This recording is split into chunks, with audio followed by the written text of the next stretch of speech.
Today, the Kurdish Regional Government, or KRG, held a non-binding pro-independence referendum. Despite pressures and warnings issued by the international community, KRG officials are determined to use this opportunity to push for the historic dream of an independent Kurdish state.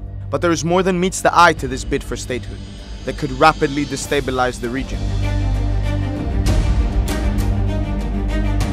Masoud Barzani, the current leader of the KRG and head of the Kurdish Democratic Party, has several domestic issues to contend with that indicate a lack of readiness for the KRG to establish an independent state. First off, Barzani himself has been in power since 2005 and has extended his second term, which should have ended in 2013, much to the ire of the Kurdish opposition parties such as the PUK, the Goran Movement and the Kurdistan Islamic Group. The political breach could intensify in the post-referendum period, as Barzani's Kurdistan Democratic Party does not control the entire KRG region, which is split amongst the support bases of rival political factions. The KRG also has severe financial problems since the collapse of oil prices globally. Thousands of Kurdish civil servants, including teachers, have not been paid their full salaries in years, and the regional government is close to 20 billion in debt. In terms of legal processes, the KRG does not have a constitution that would be essential for the foundation of a state, and the insurance of civic rights and liberties, particularly of non-Kurdish minorities living in northern Iraq.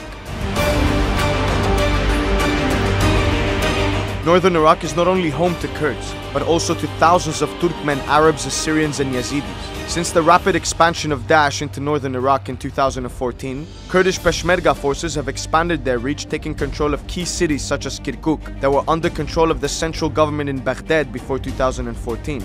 According to Human Rights Watch, Arabs and Turkmen living in Kirkuk have been forcibly displaced, denied jobs and barred from buying land by Kurdish forces. Despite Kirkuk being a red line for Baghdad, the Kurdish officials see it as a strategic opportunity to control an oil-rich city and ease the region's financial woes. The issue of disputed land and non-Kurdish ethnic groups is not only restricted to Kirkuk, but is also relevant to areas such as Salah ad-Din, North Nainawa and Diyala, all cities that were not under Kurdish control before the appearance of Daesh.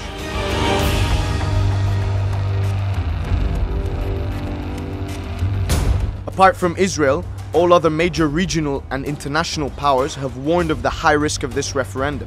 Turkey has opposed the referendum and warned that it could lead to a new civil conflict in Iraq. Ankara is also concerned of how this independence bid could spark further separatist movements in Syria.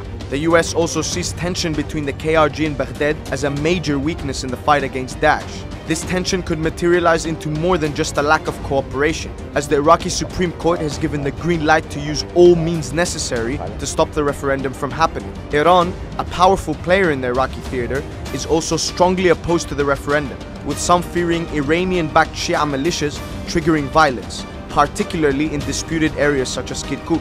So with international condemnation, internal woes, and fear of conflict and instability, will Masoud Barzani's dream of independence be viable, or is he just playing with fire?